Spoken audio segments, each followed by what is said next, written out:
Hey guys, so sorry we're late. We're from Ecuador, land time.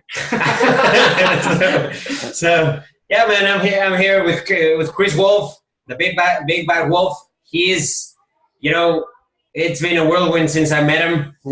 Just our friend Johnny Lopez. Like we were just talking. He literally one day just put me in a chat with Chris, and we just started talking and. He has an amazing story, but he actually, you're an athlete for the Adaptive Training Foundation, right? Yep, an athlete for the Yeah, so he'll explain all that and stuff like that, but we're trying to work together to get more adaptive athletes working out and getting out there. So, but, if you haven't met Chris Wolff, I invite you to go to his Instagram and check it out. He literally has done some amazing stuff, and I'm honored to have you here, and especially Veterans Day weekend, man. It's amazing to have you. So, yeah, man.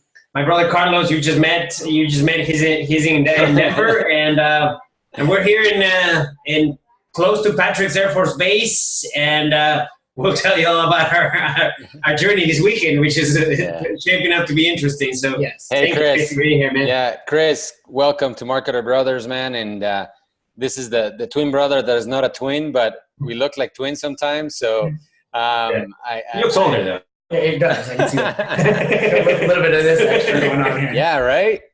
So, hey, we always tease each other because every person we ask him who's older, they always say me. And I'm like, come on, shit. So you are the only one that had said me. So yeah, thank you. That's good. That's good. You have a special place in my heart now. No, I think you guys talked before the interview. Now I know. Actually, when your picture showed up and he's like, "This is my brother." This is my older brother. Right? No, Chris, man, we're so honored to have you here and for you to share your story. We've been wanting to do these interviews with veterans, that people that have served like you, that have gone to the ultimate sacrifice for us. And in honor of veterans, this whole weekend we're interviewing a lot of people. And man, when I heard your story and Ricky spent some time with you last weekend running was it a beast? A Spartan? Yeah, it was 2 weeks ago, but yeah, it was the Dallas Beast. The Dallas Beast. So. And he told me all about it and your attitude and your spirit and your heart for helping other people. Yeah. Man, I was fascinated. So welcome to Marketer Brothers. Please tell us a little bit about yourself. Where are you from? Where were you born? And how were you as a child? I think that's important for people to know right off the bat. And then you can tell us a little bit more about your service and your story. My name is Chris Wolff. Originally grew up in Southern California. I grew up in a split household. My mom made some bad choices, so my dad took me on as a single father and my older sister. And we bounced around from houses when we were younger to find a permanent location in a small town in California called Hesperia. It's in the Mojave Desert. We have two major exits. If you pass one, you got to turn around and hit the other one. Otherwise, you've gone completely through our town. One stoplight, right? Yeah, that's it. Right. You passed it. Welcome to our town. You're now leaving our town. And so I came from a military background of family, and they were all different services, from the Marines, the Navy, and the newest one that I had known was my uncle, who was in the Army, and he ended up retiring from the Army as a comm specialist. And I went in looking at the military when I was younger as like a way to give back and to be, so I looked at the Air Force. So when I grew up, small town, not a whole lot that goes on down there. Everything is pretty much an hour drive home to anywhere that would be considered fun.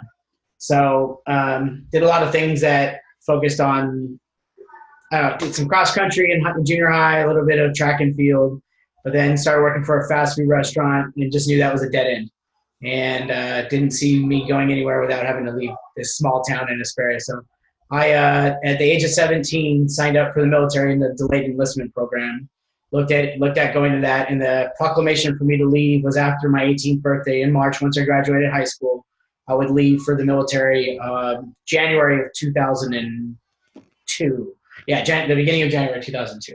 Right. And I decided, okay, that's what I'm gonna do. And I went to look at a career field that I kind of had some background information in because I had life skills. My grandpa taught me he was a master mechanic for MK Chevrolet in Chino, California.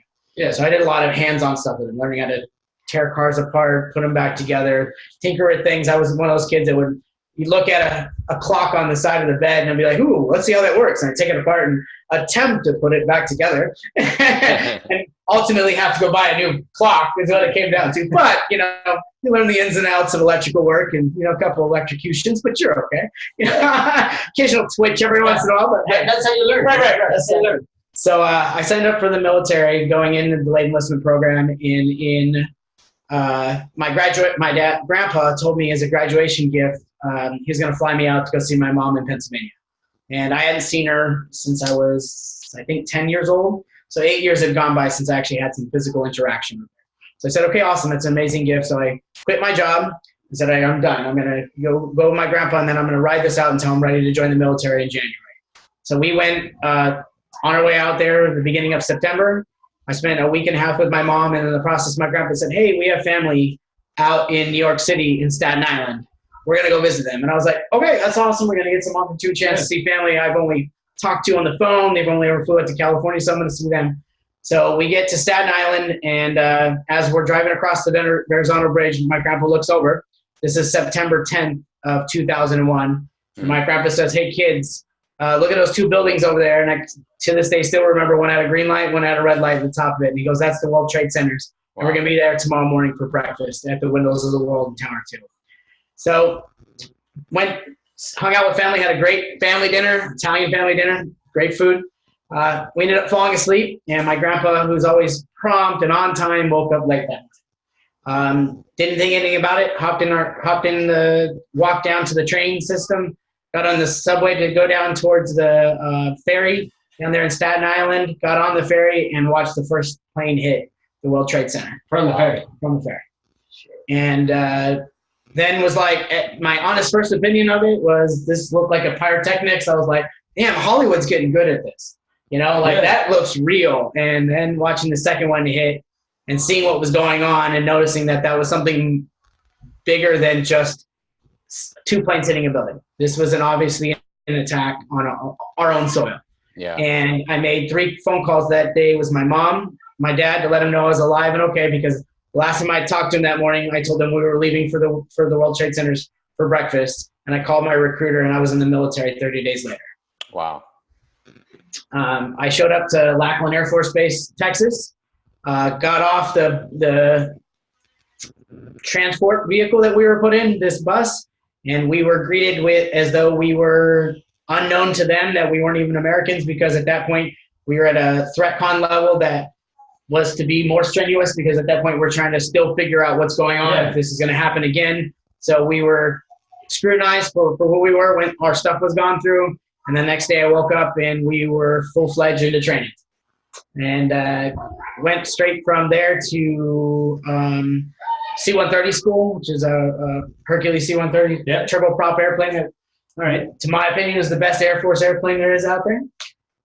Got stationed in Ramstein Air Force Base, Germany, where I learned that at the age of 17, you can go to the shop and buy yourself a case of beer, and nobody says anything about it to you. So that's why every single military person we talk to says that Germany is amazing, right? Yes, that's right there. Germany is amazing. That's the underlying reason. They just don't tell you that. It's hidden in that disclaimer location of why I went there and why I was happy. I was just in the PX, a couple of days ago in Patrick, and the amount of alcohol they sell in at the PX, it's literally they sell this much food and this much alcohol. Right. I mean everything. Right. I mean there was like a bottle of Louis 15 in there. I mean there was everything. Right. I mean it's not the bottom shelf, it's the top shelf that you're looking at. So I walked out not knowing that what I saw on TV was Heineken. I figured it was German beer. Figured the name Heineken followed suit with the German beer. Totally wrong on my first day, realized that. While I was there, so I got to Ramstein Air Force Base in 2002. Learned how to become a C-130 mechanic, where I learned how to fix the airplane and fly with the airplane. So it was a flying mechanic. I was in Ramstein, and we got a call. The flight line was called all in, and we were all told to go grab our deployment bags. Had no idea what was going on. We trained for this, but we had no idea.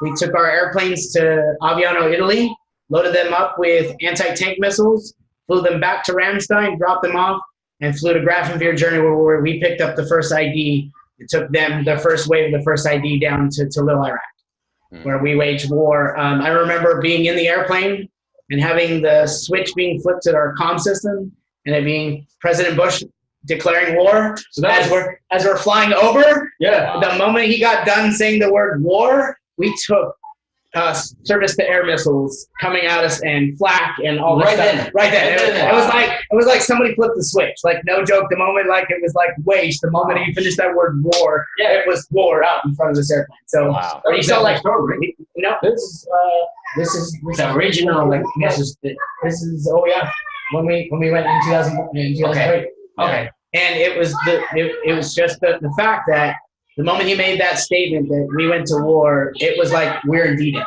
I'm in a C-130, and you're watching things pop off, the airplane's shaking and rattling from explosions below it, and you're flying this plane. We're flying in this airplane, and I'm just like, all right, I'm 19 years old, and I'm about to find out how my life ends. And you were flying. No, so I was a flying mechanic. So anytime the plane would leave, they would need a mechanic to go with them. So if they stopped at a location, I'd fix the airplane. So I learned how to do that really quickly in my trade. A lot of the mechanics, it takes a while for them to do that. I just started shadowing people, and I guess I shadowed the right person, and the person just said, "Hey, hop on this plane one day." And we literally flew around Germany, the Horn of Africa.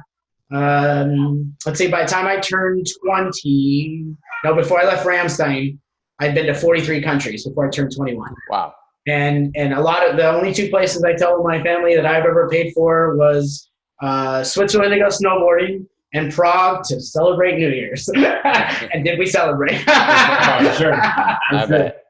So, but then from there, I got orders to Ramstein Air Base, Korea, where I got to suck on a gas mask, as our guys do here in OEW, but we did it for fun? No fun. No fun. Preparing for a war that still could wage at any moment, which is a true statement out there in Korea. Then I got orders to McCord Air Force Base, where I finished a total between Ramstein, a deployment to the tsunami relief in Thailand while I was in Korea, to 3 more tours. So I did 3 to Iraq and 3 to Afghanistan. Finally, in 2008, I did my last one to Afghanistan. And on our descend, we took an RPG to our outboard motor, and coming on landing. And instead of it catching on fire, it embedded itself in the motor and caused an in-flight fire. The pilots took over pretty quickly, and we all, honestly, the pilot gave us the indication of, hey guys, this is how we end our life. It was great knowing you. And, but the pilots swiftly came in, put the fire out while we're in flight. We landed at a Ford operating base where EOD came out, removed the armament from the aircraft, and we flew home with a dead motor. So engine that didn't operate at all. Came home, kissed the ground, was happy to be home, back to be on home soil. Went to what we call the redeployment line, and that's where we drop off our deployment gear, get our back to active duty station gear. So I go back to knowing my duty assignments, going back to work, reintegrating back into my normal life. Got a flu shot, a nasal spray flu shot, and 19 days later woke up paralyzed in the neck down. From the flu shot, yeah. And for 2.5 years, I sat there with a tracheotomy, a feeding tube, and I was turned every 2 hours so that I didn't get a bed sore. Wow. And sitting there, honestly, I went down a very dark part in my life where I contemplated suicide. And the only reason why I couldn't complete the act was I did not have the physical ability to do it. I had a PICC line to my heart, which gave me my medication to keep me from spazzing out, having a seizure, and kept me from pain management. and keeping antibiotics pumping my system and steroids to make sure that the virus that was in my body that was attacking my body from what started as my lower body all the way up to my upper body into my brain, which at the time I was told I had 42 lesions on my brain that were just eating away at everything that was keeping me alive. So they put me in a medically induced coma. I got out of that. I woke up in a rehab hospital looking at life going, all right, I'm going to be a quadriplegic for the rest of my life. I'm going to be a burden to those around me. And the prognosis confirmed that. That's exactly what the prognosis was from every doctor that ever rolled in or walked into my room, told me, this is where you're going to be. So we're going to spend some time at this rehab hospital going through range of motion and just keeping your muscle tone at bay so it doesn't hurt. Yeah. And for 2.5 years, I laid there getting some movement. And one morning I woke up yelling at myself internally, move your stupid body. That's what I told myself in science. Wow. Move your stupid body. And after about the 2.5 year mark, I lifted my hand 1/4 inch off the bed. And from that moment, I knew that if I could do more than that, if I could do that, I could do way more than where I'm currently at. Yeah. And it has been going on November the 18th of this month will be my 11-year alive day. So from the day that all this took over, and now I'm able to walk short distances standing up with forearm crutches. Wow. So you're, I mean, from one day to another, you're completely able and you're, you know, and then the next day you are paralyzed from the neck down, right? You just went to sleep. A normal person just go to sleep. The very day before I became paralyzed, I ran 3.5 miles. Wow. And that was the last memory I had when I woke up that next morning. When I rolled out of bed, my legs went with me as though like I just roll out of a normal bed. But the moment I stood up to stand up, I collapsed. And my lower extremities were already showing paralysis. And I couldn't move any part of my body except for my upper arms. And I ended up crawling my way out of my bedroom. Dude, so it was the flu shot. Do they know why this happened? I mean, is this a common thing? Has this ever happened before? So what happened to me, I got diagnosed with, it's called acute disseminated encephalomyelitis, ADEM for short terms. And it happens to 0.01% of 100,000 people every year. So to put this out in a perspective that people can understand, 8 people in 1 million get what happened to me From the flu shot. And you know, I look at flu shot on 2 different levels. The flu is going to come every year. It doesn't matter how we fight this. What they give us is introducing something our body cannot fight off. Our body can fight off what is around us because that's what we're built for. We're built to fight from either sweating it off to, hey, it'll pass in 2 days to the concept. So the flu shot is something that's introduced to our body that our body cannot fight off. And in my case, I was given the live virus, which is a nasal spray, instead of the inoculation. And instead of it getting me sick and causing me to have flu symptoms, it started eating away the fatty tissue on my spinal cord. Wow. And that's what left me paralyzed is on your nervous system, there's a fatty tissue called your myelin sheath, and that's what protects it from invasion and all this other stuff that we deal with on a day-to-day basis. Everything around us affects us every single day, from the toxins in the air to everything. And it's just something that's what our body is built to do. We are a fighting machine, even though we don't have to physically do it. Our body does it for us. No, but the fact that this is a thing, like it actually happens, like how the hell do people just even do flu shots? I mean, the flu is not going to kill you. You know, I mean, it's. I mean, I understand tuberculosis, I understand malaria, I understand like shit like that, bro. But the flu, like even if there's a 0. I mean, even if it's 1 in 10 million, yes, they should never even allow people having flu shots. It's crazy. 100% agree with you. And what happens to me is there are so many different variations of injury to flu shots, and it's not just what happened to me. There's different things that happen. There's transverse myelitis, which is paralysis from the waist down, and that number is even higher. Guillain-Barré is even higher than that, and it still happens. And that's the biggest thing I try to explain something. What we're doing by paying for this flu shot, and I don't care how you look at it as in any form or fashion, you are padding the pharmaceutical pockets twice. One, when I give you the flu shot, who your doctor recommends and mandates or says, you must get your flu shot. When you do get sick from the flu shot, which 9 out of 10 people still get the flu symptoms, they run to Walmart, Walgreens, the doctor. You either get a Z-Pack, you either go to get Robitussin, you either go Thermoflu, whatever you want to do. Congratulations. That pharmaceutical company owns not only the flu shot, but also the remedy. Yeah, right. So I've given you the injury, and I've also given you the way to correct it. So all you're doing at that point is padding their pockets. And every year, the CDC, they just came out and literally said the percentage of how much this shot was effective. And the number is so low to compare to how much it wasn't effective that it's astonishing that people even still go get a shot when you know the difference is so low. Like you put out a number, say 6% it was effective.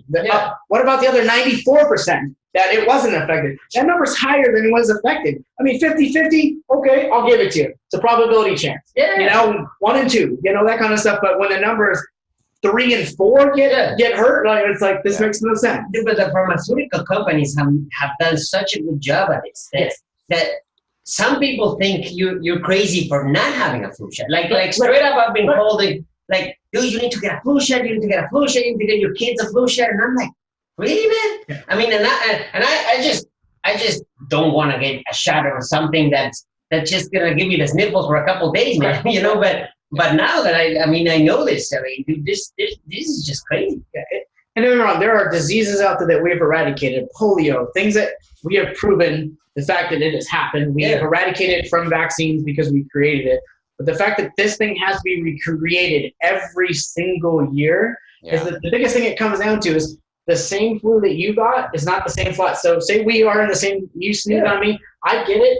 What's in you is not in me. It's already mutated. It's already changed. It's already morphed itself into something different. Where polio or something along those lines is what it is, you know. And if you can eradicate it from a vaccine or something that we've already proven, that makes more sense, you know. So people come to me like, and that's a big thing. I get told all the time, "You're an anti-vaxxer." I'm like, no, I'm not saying no to anti-vaccines. I'm just telling you, there's no need for a flu shot. For a flu shot, Because even a lot of people die from not getting the flu shot. That's a total lie. They die from complications. A lot of that comes down to you were sick and you didn't go see somebody because you were sick. You let it just get so bad that you died of pneumonia or you died of something in your body couldn't fight it off.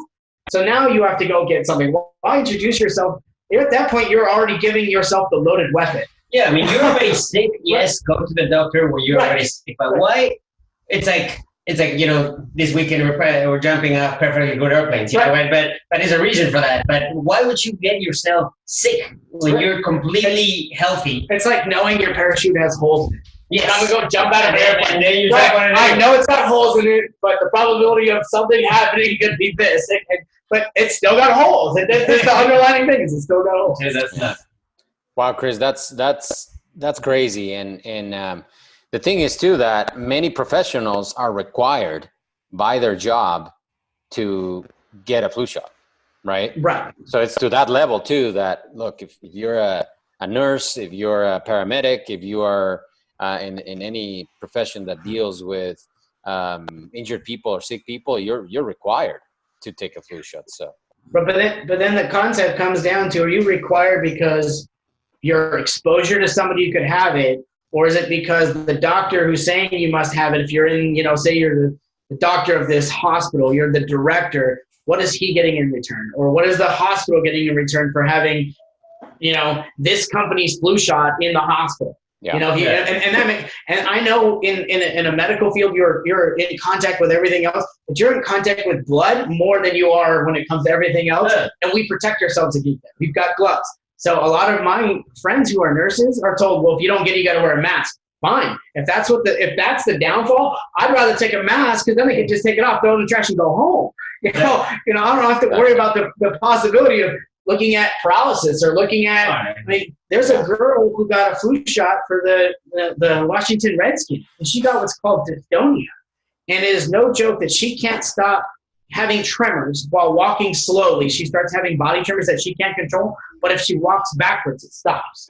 Or if she runs, it stops. But the moment that she stops and does a normal walk, she goes to full body tremors. And it's because her nervous system was so attacked and by this vaccine that it's manufactured for the purpose. I mean, and a lot of the biggest things that comes down to we know what's happened, and they came out and said, okay, no mercury in these shots. Okay, fine. We know mercury's in our shots. But they didn't say anything about the stockpile of mercury shots we had sitting around. They said no more new production of mercury shots. And it's like, well, that doesn't solve the problem. That just makes it go away in 10 years from now. How much of this do you have stockpiled that it doesn't matter?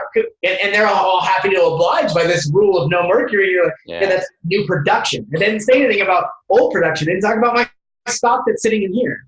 Talk about a business, man. Talk about a double dipping. Yeah, Jesus Christ. Okay, so Chris, 2 years in bed, right? Yeah. 2 years in bed. After 2 years, you basically beat yourself up mentally. Yep. And you're able to lift your hand 2 inches. Is that what you said? A quarter of an inch. A quarter of an inch. Wow. Yes. But that gives you hope. Yes. That little movement that you made gives you hope to keep fighting, right? Yes. So tell us more. What happened after that? Like, all right, you found out you started this. Then how did you get from that to freaking running a beast in 2 weeks ago, dude?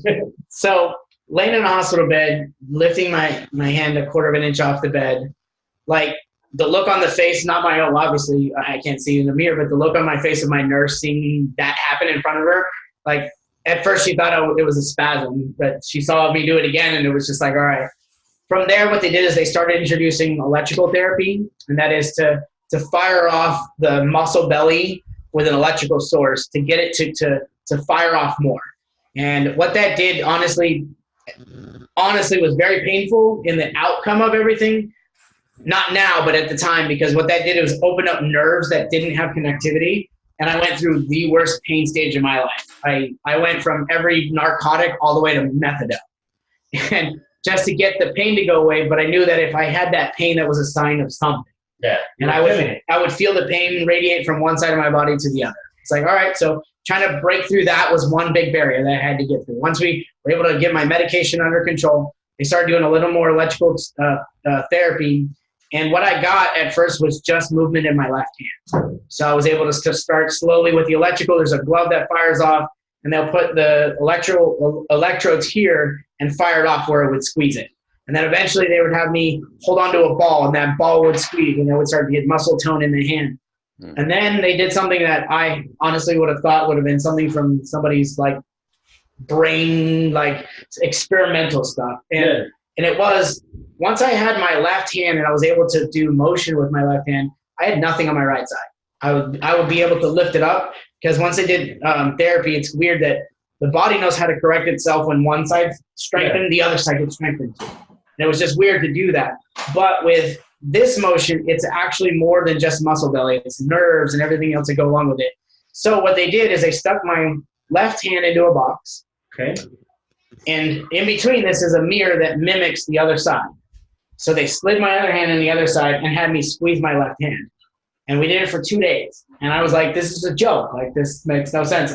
Why are we doing this? On the second day, they pulled my arm out. And I went, and what it is it remapped my brain to think that it was my right side moving, even though it was my left side. Wow. And it's weird how the body works. And it was just that your brain is, your body and everything we go through is a muscle memory. Yeah. Going back to what I remembered before. Well, obviously, 2 years has gone by. So the memory of it is deep down inside. You know, I honestly, right now, if you ask me, like, do you remember what it feels like to run? And I was like, nope, because it's been so long. You know, and that's the biggest concept is once my hand knew that I could do that, it remapped itself to make it my right side. And from there, we went to another electrical stim and started firing it. I was able to get my hand grip. And from there, then they introduced me, which is a fly press machine. And it's, I literally got my arm strapped to pads. And once I got to this point, I just barely pushed every single day. Barely pushed. And every day I would go a little bit more. To the point when I left the hospital, I was able to bring my arms. I mean, there's no weight on it per se. Like they would add like small little 2-pound weights, but nothing you'd see in a gym now where people are like, oh, that's like 200 pounds. I can fly press this. I can fly press 200 pounds. No way. At this point, I am baby muscle. I was 25 years old when this happened, to like a 3-year-old, maybe even less. You know what? Probably like a 6-month-old when it comes to like the actual muscle tone and all that other stuff. So I had the girth of the muscle, but I had no strength at all of it. Wow. And slowly started working my body to the point where they would go, and then I was given access to the Wii Fit, and they strapped a controller in my hand, and I started bowling. No joke, started bowling, and I was able to get swing motion in my shoulders. Tried the other side, swing motion in my shoulders, and when I left the hospital at about a little bit over the 2.5-year mark, I was able to roll myself out of the hospital on my own. Wow. How many hours a day were you doing? It was 3 solid hours, an hour off, and then another 3 solid hours. Wow. Full-time job. Dude, mentally, like, obviously when this happened and you had that entire thing, I wanna end this. This is not happening. But so mentally, I mean, did the hope of you getting better every day, did that keep you going? Well, like, what kept you going through all this? Because I mean, it's sucky. I mean, it's crazy, But how were you mentally throughout this until you could actually roll yourself out of the hospital? Well, honestly, every day was a swing, because there was days I would see motion and then I would see a day of setback. But a lot of that comes down to once you fire off a muscle and you don't fire it a lot, and then you fire it a whole bunch of times, you can't do it the next day because the muscle's tired. Yeah. And I didn't know that because I didn't have the feeling. So to me, it was like I would go and do presses one day and be all the way up this far, and the next one I'd be like I couldn't do nothing. I was like, and it felt like it was constant setback after setback after setback. So you're basically failing through this whole thing. Yes, that's it, and that's what it sucked, because it was like I would see all this forward progress for one day, and the next day nothing. It was like, well, what's the point of showing me I can do this when I can't do it the next day? Obviously, as the body, as I would get more and more strength, my endurance would go further. My stamina would allow me to do, okay, I do presses one day and I can do a little bit more than it was the day before, and that kind of stuff. So I started getting a lot of that was trying to find the internal fight within myself, because after 2.5 years, I was at my point of giving up. I was like, if this is what I'm going to be the rest of my life, this is what the doctor says I'm going to be. This is what this paper says this is what I'm going to be. This is my therapist has trained me to do. This is all I can do. And I had a therapist come in every 2 hours in range of motion. That's all they did. They would take my arm and move it up and down, move it side by side, and that was it. And then she'd be like, can you feel this? And all I could feel, honestly, was the fact of the air that she was causing that would rush past my body. That's it. I couldn't feel the muscle move. I couldn't feel my arm lift off the bed. I had zero feeling. So going through like trying to understand what the feeling felt like was like, to explain it, it's like constantly having like a dead leg where it's asleep without the tingling, where it doesn't matter what you do, it's not moving, until you finally get blood flowing and all that other stuff too. So that's what it constantly felt like every single day. But trying to find the internal fight, that was my biggest thing, my biggest hurdle that I had overcome. And what got me through that was realizing, going back to the moment when I lifted off that 1/4 inch. Yeah. I figured, well, crap, if I could do that, what more can I do with this? Let's add another 1/4 inch. Let's add, and at that moment, I would have never known that my lower body was coming back. It took so long for my lower body, because that was the one that was attacked the most, was the lower body. So that part atrophied completely. I was at one point, I could put my hand around my ankle and touch fingertip to fingertip. And it just, there was nothing there, Wow. And electrical therapy brought some of that back. A lot of it was finding, an internal push of trying to figure out what I could do with my lower legs, if it was from, leg presses with like pushing a ball or something, learning to find a piece of equipment that wasn't like at your average gym. Just, I'm going to try this, see if this works or not. Yeah. But you out of the hospital, right? Like you finally got your arms, right? So you were out of the hospital, and then what did you do with your life? So I went back to active duty military from that point on. Right back to active duty military, where they said, okay, well, you're not an aircraft mechanic. You're trained to be an aircraft mechanic, and you're an NCO. What can we do with you? And the thing is, in the Air Force, you have to be medically stable, which means no medical appointments, no inpatients, no medical visits of any type besides like doctor visits or physical therapy for more than for a year. And so I go through this time frame. I go back. They send me back to work in the hangar. So instead of working on the flight line like I was doing before, I went to became maintenance supervisor, where I monitored the maintenance that was being done in the aircraft. So I was a scheduler. I would schedule maintenance. I would schedule my workers and that kind of stuff. So I went back to doing the same capacity I was doing, but like an NCO that would be like an E6 or higher. At this point, I was an E5, and as a staff sergeant in the Air Force, and I was like, okay, I can do this job. While I was in, I tested for my E6 and made it on my first try in a chair. So I made tech sergeant. And in my career field at the time, the cutoff to make E6 like an average was 13 years. Okay. And at this point, I was only at my 8.5 year mark. And I had made it on the cutoff score to be able to make it in 8.5 years. So I was like, okay, well, made my promotion. And they said, okay, we need somebody to start taking over a section. Now you're in a role where you're supposed to be in charge of people making bigger changes. I took over an office that controlled training, and it was deployment training, reoccurring training, for training for looking at getting upgrades, that kind of stuff, and in doing different things. So we went from an overdue rating of, I think it's like 22% of squadron wide of these people that are overdue for their training, and it just comes down to we're pack animal type things. If you give us an option, we're going to choose the easiest one and probably not show up. And I got to the point when I was in the Air Force, I just said, hey, this is your schedule, this is your day, this is where you're going. And eventually people started listening, and our rating went below 2% for squadron wide. And I was like, well, I can do this from this position. The moment I started grasping that I could do this from this position is when the Air Force said, congratulations, you're into your year where you're not in the hospital, and here's your retirement orders. So I got medically retired in March of 2012. I went to work for the FAA afterwards. Enjoyed the job, but didn't get to knew that I was hired as a wounded warrior, and that program was not going to allow me to promote outside that position. And being in the military, once you're in that position, you learn it, you hone your skills, then you learn what it takes to take the next step on. That's just how we are. We're all about making sure that we progress in our own field, learning more and more as we go. And I got a blank look in their face when I asked them what it took to get out of this position, and knowing the other person that was in my counter position, she'd been in it for 18 years. So it didn't look like I was going anywhere. And I was like, this is not for me. So I said to myself, you know what, I'm going to do something to hone back on my skills. So I started to look at shooting archery at a Paralympic level. Nice. Trying to become a Paralympian from shooting at tournaments and getting classified and doing all this stuff. But at the same time, I was being introduced to adaptive sports as a whole. Not just, hey, you went and shot arrows. Okay, that's great.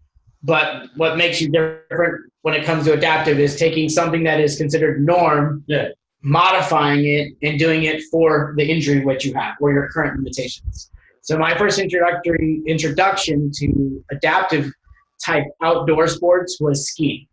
And an organization called Outdoors for All out of Washington State got me involved with monoskiing, which is to sit in a bucket with a single ski and bomb mountains for fun. That's what it came down to. All right.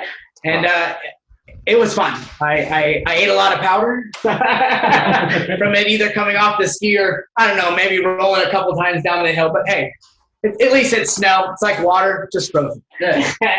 From there, I started to look at what adaptive sports could do to my life. And my wife and I started looking at adaptive sports around the United States. So we got introduced to a circuit from the VA, the Valor Games, and they have them all around the United States in all four corners during the year.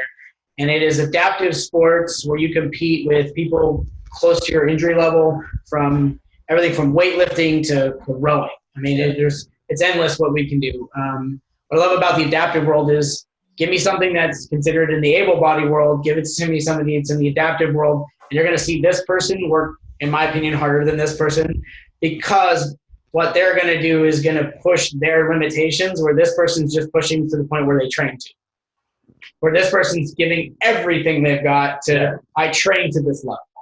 Let's talk about, a lot of adaptive athletes, I don't know if that happened to you, but what I've heard from Lopez, from Earl, from stuff like that they're always in pain also. Yeah. It's not just the limitation, it's dealing with the constant pain. Yes. I once asked Lopez, dude, how it feels like to run that in New York City Marathon, it's just like, dude, he has a reconstructed leg, and he's like, dude, I'm always in pain. It's not sometimes, when we're able, we get weird blisters, or we start getting an IT band, and we're like you're saying, man, I gotta walk from now on, these guys are doing it, man, and they're just dealing with it, And that's a lot of it in our world, especially if your injury is a neurological injury or something that affects the nervous system from that. And the residual pain, none of us are going to be able to tell somebody who doesn't understand it what it feels like, because it isn't something like a chronic pain of a muscle that feels like it's weak, or you've overstrenuated that muscle. It is something deep down inside that your body is screaming at you from the inside. Yeah. But there's nothing I can do to stop it but push through it, or let it be a part of my life and let it understand. Sometimes my leg will just spasm like crazy. We just let it go and we laugh at it, And that's the biggest thing, is like trying to learn. That's the biggest thing in the adaptive world, is trying to learn your injury the best you can, to what makes it worse, what makes it better, and to live with. There's times you can't do either one of them. Yeah. Just let it know that it's going to be a part of your life, and you said like you get a blister or that kind of stuff, but each one of us has our own ailment. I don't care what it is. I mean, we all have to deal with some type of setback in our life. It's how you react to that setback that sets you up for who you are. Oh yeah. And that's the biggest thing. Like, you can either cry about it, wallow in it, or move on it and say, see you later. Yeah.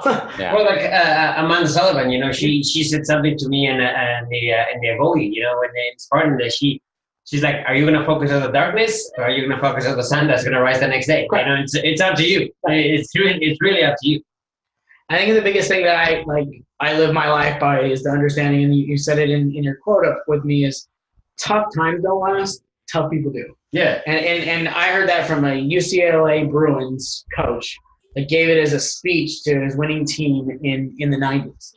As that halftime pep talk release, like, what are you going to do with this? Yeah. That's the biggest thing, is you have this one opportune chance to change what your current situation is now. Are you going to be this person now that you're talking about here, or a completely changed person that is thinking about what that person used to be tomorrow? Yeah, and in life, not just physically, but in general, in our jobs, in our careers, in being an entrepreneur, it's actually Rudy Reyes said that to me, like, change your situation, improve your situation, and I hear people all the time, saying things like, all right, minimum wage sucks, man, and you got to raise the minimum wage, and it's like, have you thought of actually learning a skill that will get you above minimum wage, and it just applies in everything in life, in school, in everything you do. It's just, dude, it's up to you to improve your situation. It's not the government, it's not your parents, exactly. It's you got to do it, and in your case, you had to, you were forced to, and you were able to overcome it, but it makes us able guys, man, think, seem like pussies, really. Because, dude, it's like, we complain about the stupidest things, man, and it's just amazing. And that's the thing, is like, when I was in the Spartan world, you see somebody that is going through with an injury, and then you go by with my Freedom Grip chair, and you see me crank through this hill, but what I see is how that person saw what I did, and that wheel turning in their head. You could see it, because they're just like, not the fact like, well, look, this guy can do it. It's like, now you start to think this person's thinking for themselves. Like, what can I do to make this situation? First of all, I got to finish this race. That's the biggest thing.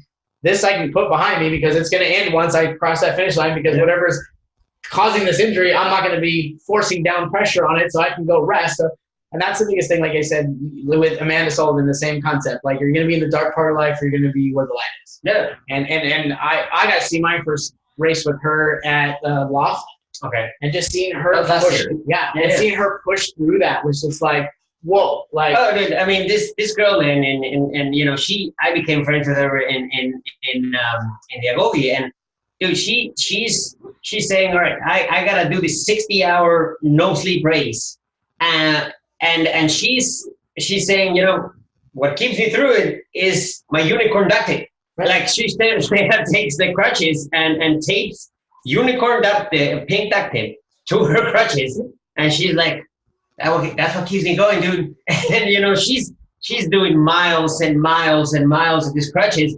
She literally decided to amputate her leg this year, as we all know, and to get out of the crutches, and now she has a blade, and we're all following her journey of her learning how to walk again with a blade, and she's like, I was able to take 5 steps with the blade, and it's just amazing and seeing the light in her face change from the first day she amputated it to where she is now. Like, if you could just do a time lapse video of just pictures. Oh yeah. You would watch this woman who is already defeated a lot through her injury that she had, one after another, and then see these progression that she's changed who she was, that they say who she wasn't supposed to be, and where she is now, killing it with a leg that that she decided to amputate. And then seeing this picture change, and I remember seeing her with the walking prosthetic, the blade that was just there, and just seeing her look on her face when she walked down the street and came back. And it was just like, whoa! And now with the blade and the whole 9 yards, and watching her, the first day she said on her page was like the first day without crutches, and I was like, whoa, who is this woman? Like, and then I was, oh look, it's the crutches tiger, and he was like, but it's not. It's literally Amanda. Like, this is so cool to see. Yeah. Dude, with you, what amazed me the most, when we did the Dallas Beast thing, is just how happy you were, and you were encouraging everybody. I mean, you're going through this thing, man. You're pulling an Atlas ball. I mean, 100-pound Atlas ball, and pretty much, I was with you the entire time, and every single person that came across you, you're like, you can do this. Right. And you're smiling at these people, man, and just your attitude, man, and it's dumb because that's the picture I originally put in when I posted about you, man. But we're going down this hill, man, and everybody, the mad athletes, everybody's like holding back so that you can go up this super steep hill. And we see the water station, man, and we see that Spartan had put a porta potty right on top of a flatbed truck. I guess because it's probably hard to get it back in when it's full, and right in the middle of a race. And, obviously it's not handicap accessible at all. And you're like, dude, you got to get a picture of this, man. You got to get a picture. And you get right next to the flatbed truck, man. And you're like, and I'm snapping a picture. Like, and just your attitude throughout this entire thing, man. We were in there for 9 hours, man. And that just amazes me how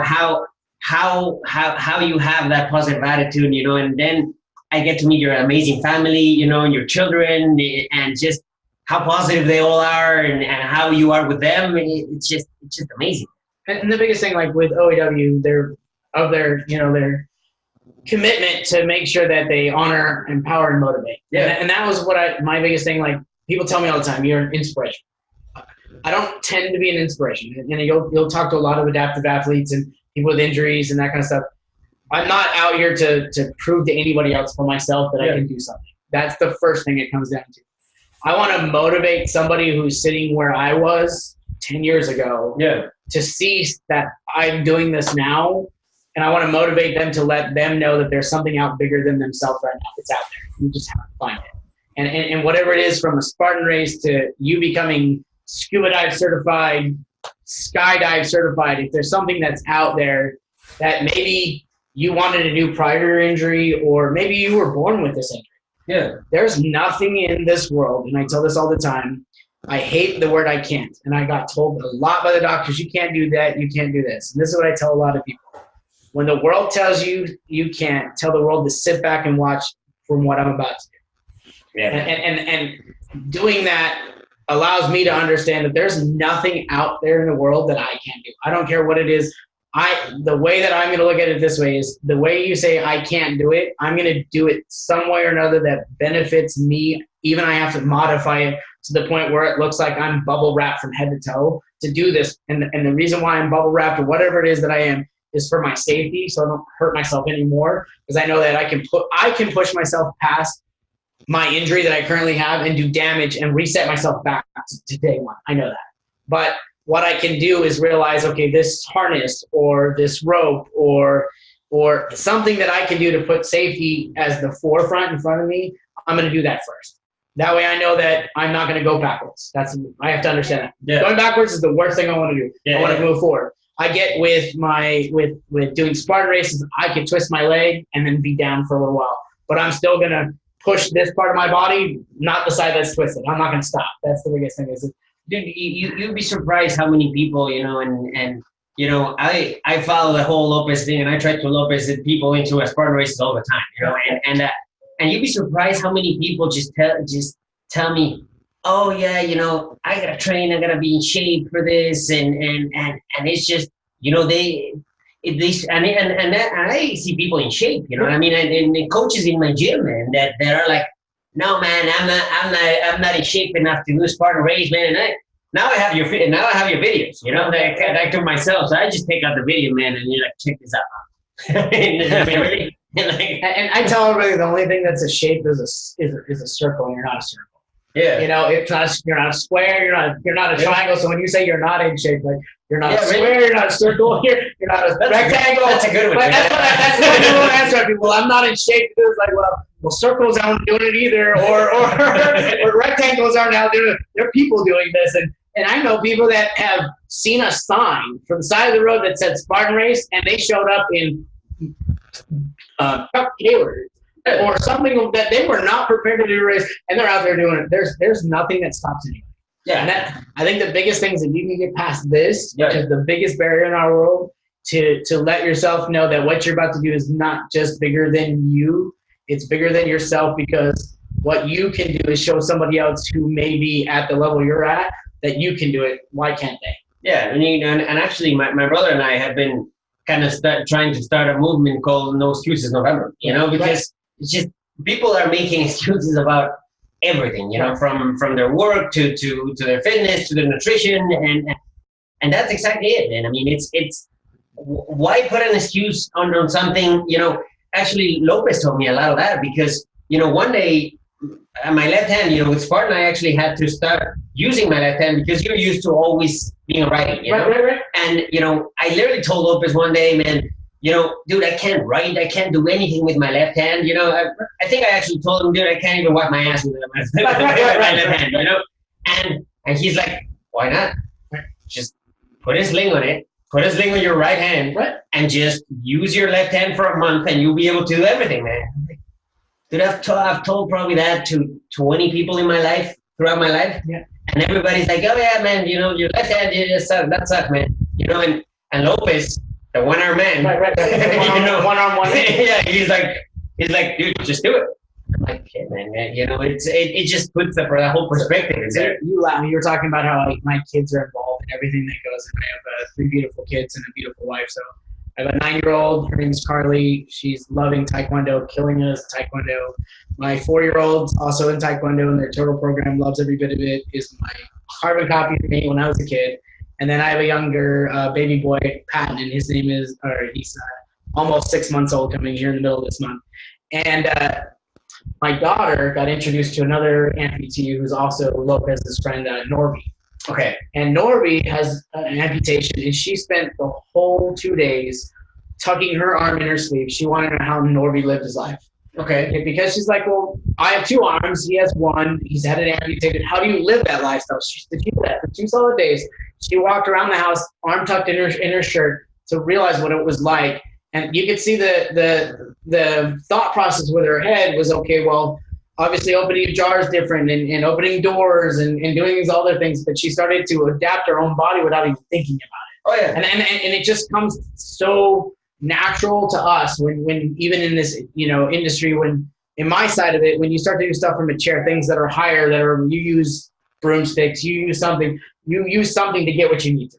Otherwise you're just left going, I'm not eating, So you have to look at life as, and this is the biggest thing I have to say, this is like, the world's not going to adapt for me. I adapt for this world. Yeah. And in the para community, it's hard to expect an expectation that something's going to be there readily available for you for your injury. We're not there. We have 88 laws that are in place, but I watch people park right in front of open cutaways, and ignorance, number one thing it comes down to. A lot of it's not understanding, and coming from an area where they don't have a lot of that is the biggest thing, But at the same time, I know that the world itself, I got introduced to a guy, Brian Anderson, who's a triple amputee. He's from the Army, and he told me of a story, and I didn't think about it until he started telling the story. At every hotel that you go to, and as an able-bodied person, it's not affected by you guys because you were able to fix this. But the cleaning lady or cleaning person will go ahead and take the shower head and turn it towards the wall. Have you ever been in there? Well, or they plug the hole for the shower. Okay. One way or another, one of those things are done in a shower. Yeah. I don't know if it's a manual thing or it's just something that they do to make sure it's clean, or somebody comes by and if it's not plugged, that's how it's a notification that it's clean or not. Okay. So I don't know what it is. But he gets in there and it is literally the worst one for him as an amputee. The shower head is turned towards the wall. And he said he looked at himself, was like, well, I'm either going to take no shower or I'm going to figure this out. And he tells the story where he bumped himself up to the seat of the toilet, bumped himself to the top of the toilet, used his one arm to swing and use his body to move the shower head over. But just to take a shower. So he only has his left or his right arm? One of his. So he has a prosthetic on one side, and then the rest of it, he has a natural his natural arm, and I can't remember if it's right or left. Okay. But he used himself to swing off of the bar to be able to move it to get this through. Yeah, something that we take for granted that it's so simple. Right. You know? But what was funny is the way he's explaining it in his head, how he's thinking of all the things that are going through, and you start to think like as you go through an obstacle course, especially like a Spartan. Yeah. What's in front of you? What is it that is stopping you? First of all, you look at your body and you're like, okay, well, this is let's say, in our case where we did and I hadn't done this yet. And it was amazing because every single time we came upon this, we have an option to skip it, and it's a rope climb. Okay. Yes. And we roll up and they're like, threw a harness on me, threw a rope over the top, and allowed me to pull myself over and under to the top where I rang the bell. And then that feeling of being able to do it. So when I came to that hospital, that's the first thing that went through my mind is thinking, okay, well, can I tie off here? Can I do this? Like, how do I do this with my current limitations? And that's what's going through our head constantly of the smallest obstacle in front of us, if it be jumping a curb to, in this case, rope climbing, and that's what you find in the adaptive community world is how we look at things on a different level. And a lot of it's realizing it's not going to be this as the same person that's right next to you watching this person just zip through something that would be considered normal. Yeah. But I'm going to do it one way or another to better myself, in my opinion, or I'm going to better it for somebody else. So and there's times I fail. Yeah. But what that is, failure to me, and it was explained to me, failure is not true failure. Failure is letting you know where your starting point is next time. Yeah. Because you're not going to allow that to happen again. You're not going to try to do it that same way again. I've already changed how I'm going to do it. I'm going to do it this way instead. So it's taking that failure instead of wallowing in it and going, well, that's what I'm going to start next time. And then realize that there's a next step on top of that. And it may take 6 or 7 attempts. Yeah. But at the same time, you accomplish, as we always say, the mission. Yeah. And now to the present, I mean, you skydive today, right? Yeah. I mean, you jumped out of an airplane today. And then you're actually working towards ground school so that you can get you can skydive by yourself, right? Yes. Good. And that feeling, being able to do something that, had you asked me 2 years ago, even months ago, this would have been something that's a potential for me to be able to do.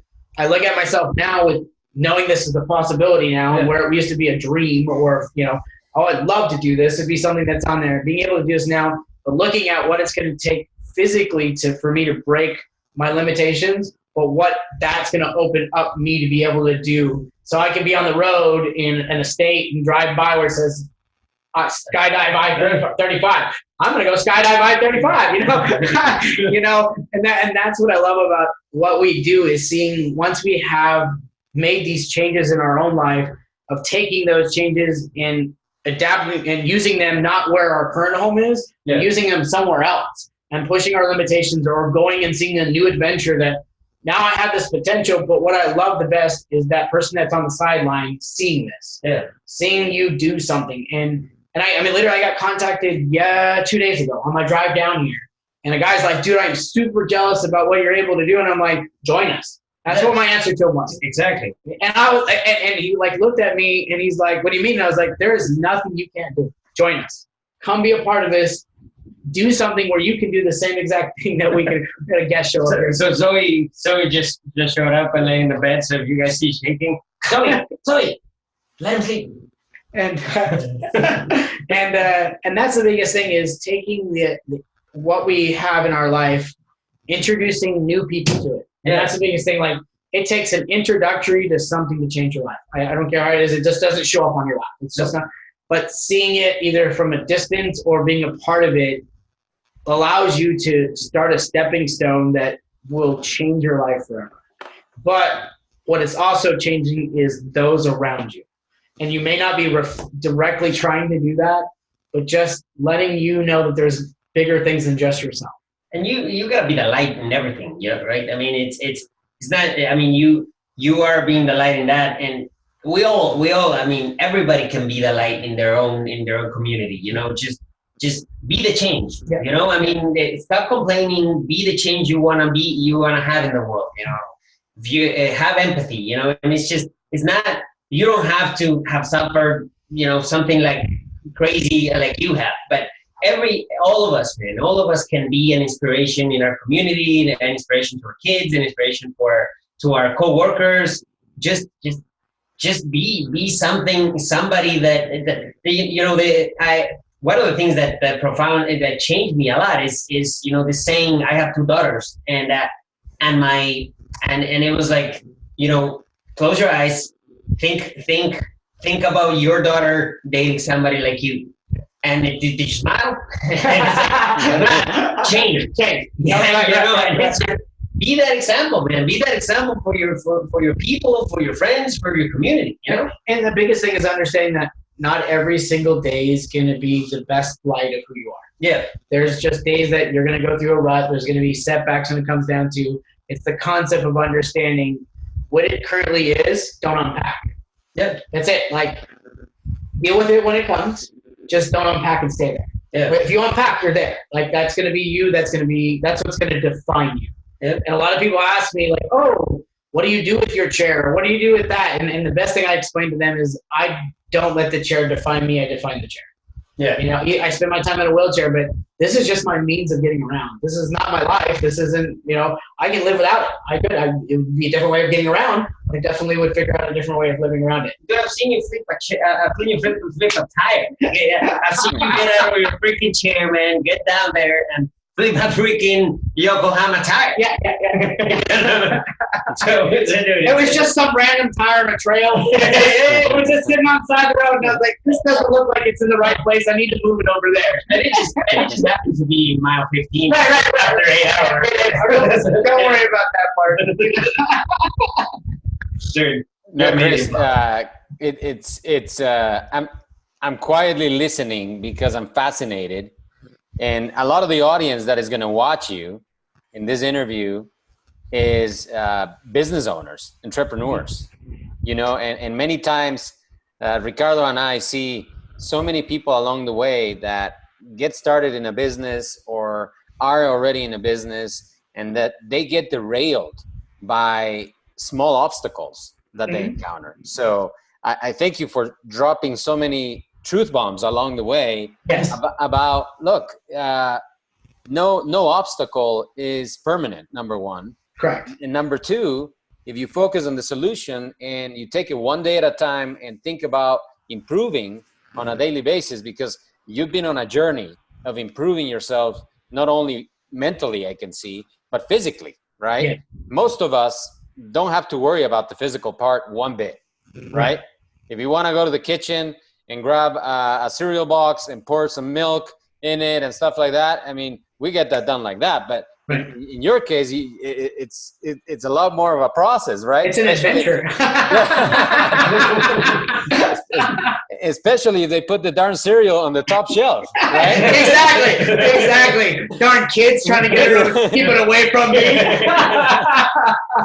So, man, it's just awesome, because I think this is the perspective that we need on a daily basis when we encounter an obstacle, or we're thinking about quitting, or we're thinking about throwing in the towel, or anything that might make us complain and whine and say, oh man, I don't want to do this anymore. When the reality is, no matter what's ahead of you, there's people that have it worse, number one. Yes. And number two, I see that you have tapped into that inner strength in that attitude that Ricardo has witnessed racing with you. And now I'm witnessing for myself, and hopefully I get a chance to race with you as well one of these days.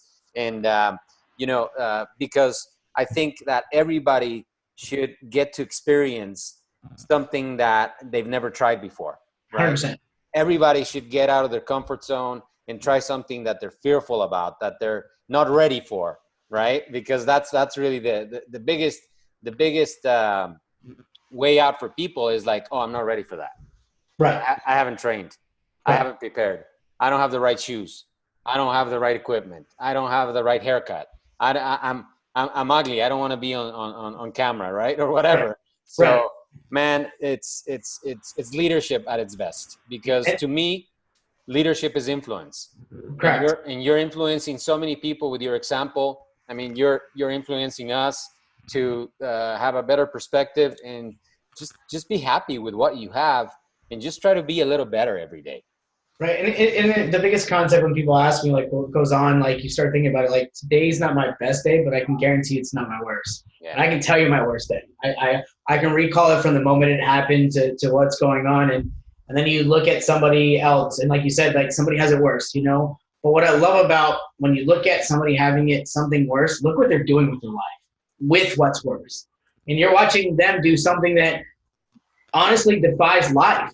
It literally goes against everything you've ever been taught or everything you've ever seen. And you're watching, McAllister, no legs, puts a cover on and bumps himself through Spartan races. Right. Or Travis Mills, who's a quadruple amputee. He's got all four prosthetics and changes his life, and does, okay, I've lost my ability to these limbs, but what does he do with that? He creates a nonprofit, changes other people's lives in the process, because he's right. Like, you have this ailment, but with this ailment, what are you doing with it? Are you going to live in it, or are you going to grow from it? What are you going to do? And we are put on this earth to be something bigger than ourselves.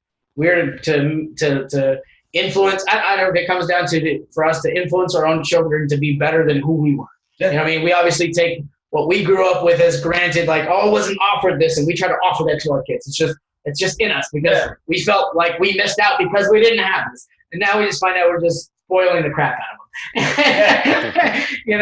But at the same time, what you're doing is something bigger than yourself, and that's what you have to find. That's what I love about Operation Enduring Warrior, is a team effort. And that's what he's saying. When you're in the military and as a first responder, that's what you have your team. You can trust that person next to you is going to pick up that weapon and fight for you, or protect, or whatever it is they got to do, or fight for the firefighter that's running in the building and they're protecting in the same concept. And you're able to bring that to a small enough field where both commingle with each other and complete the mission, but as a whole talk through the mission. It's not just, this is my opinion of how you're going to do it, and this is how we're going to execute. It is, all right, this is what we're about to come upon. And there were so many times we stopped and we talked. Like, this is what we're about to do. Who says this is right? Let's see what this is wrong.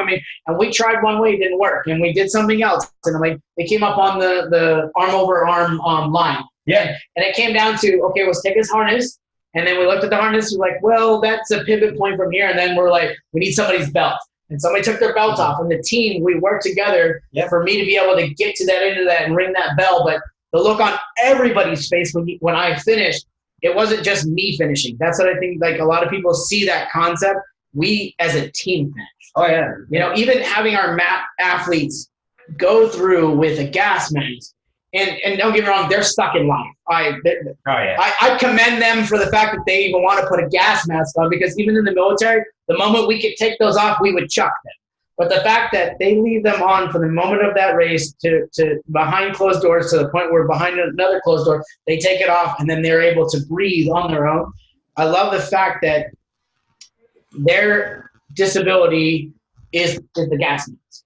And it puts them on the same playing field as the person that they're doing the honoree for.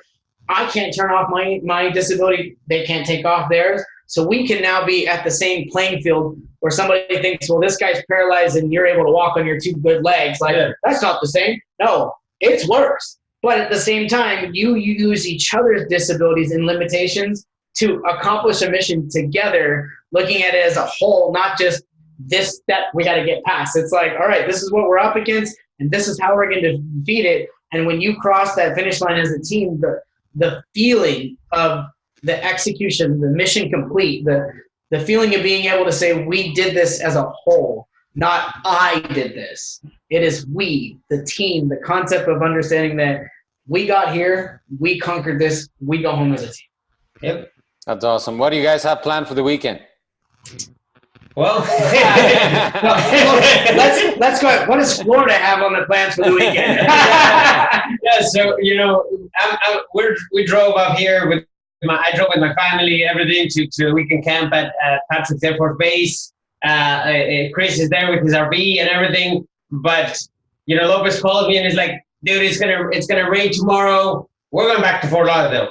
So they're going back to Fort Lauderdale. I gotta go set up my tent right now. My family's right outside the door, and I gotta go set up my tent. So yeah, man, it's gonna be an interesting weekend, but I'm sure we're gonna have fun, and we're gonna hang out with all these amazing people, and it's Veterans Day weekend. So what better yet to bring honor to you guys, and just have fun.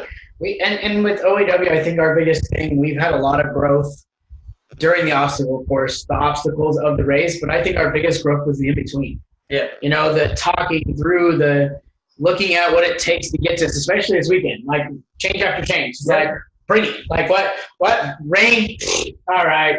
Yeah. No ceiling? Okay. Let's go do something else. But that's what it's about. That in itself adapts as you go. And that's what it is. It's not just the obstacles in our life that we adapt to, it's everything that's thrown our way. And it could be a bad decision that we made on day one when we first started to something that just gets thrown our way and we're like, all right, and you just look at it as a whole, like, let's do this, let's punt and call an audible and go this direction, That's life, man. That's life, What would be the number one advice you would give to people out there as far as not letting themselves get derailed by obstacles in their life? I think the biggest thing is focusing on you're not going to be the always in your life the person you are right now. If you focus on the change, as we were saying, you will better yourself. Even though it may be the hardest battle in your life, you're not going to be the same person that you were that we're talking about. And understanding that the person to change it isn't somebody around you, it's you, but you may be influenced by those around you and influenced to do something bigger and huger than this current small goal that you have. And it all starts with just understanding that tomorrow is not the same as it was yesterday. I'm not the same person. Like tomorrow, I'm not going to be the same person I am today. Yeah. Even through skydiving today, picking up my legs, and I'm going to feel the pain tonight. I know that. Tomorrow, I'm not the same person that I was the day before. Yep. And I'm a better person every single day that I shed this side every day. I shed a new side of myself every single day, understanding that I don't know what tomorrow's going to bring. And tomorrow could bring me setbacks, but those setbacks aren't the same setbacks I dealt with 2 weeks ago. Yep. I know that because I moved on from them. Yeah, always make your future bigger than your past, Yeah. Chris, man, I am so thankful. Thank you so much for your service. Thank you so much for inspiring us. You have fueled my tank for months, brother. No, for real. It's like, look, we are very, very motivated people, Ricardo and I. But, just seeing people like yourself stand up and fight and have the attitude of a warrior. And I mean, so fitting that your T-shirt says warrior right there. The attitude of a warrior and just not let yourself be defeated by anything that comes your way. It makes me so proud to call myself a U.S. citizen. Ricardo just got his U.S. citizenship not too long ago, working for it for 20 years. I worked for it for 20 years. And, as kids, our dream was to come to the U.S. because it was the land of opportunity. It was the land of freedom. It was the land where dreams came true. And I can tell you, there's nothing more true in my life that when I was a kid dreaming about that, and now as an adult where my family is in this country enjoying all the freedoms that we have, and it's because of men like you that have given much more than we can ever give to you guys. So thank you for that, man. Well, I would do it all over again. If you told me all this would happen to me and you laid it all down on the line, like this is what you're going to go through your life, I'd sign right back up and do it all over again. That's awesome. Thank you, man. Thank you so much, guys. Enjoy your weekend. Have fun. Thank you for this, brother. If you get to skydive, great. If not, do something else that is fun. Have a beer and enjoy yourselves. Thanks, brother. Chris. Looking forward to meet you in person, brother. All right, brother. Thanks, guys. Take care. Have a good night, guys. Good night.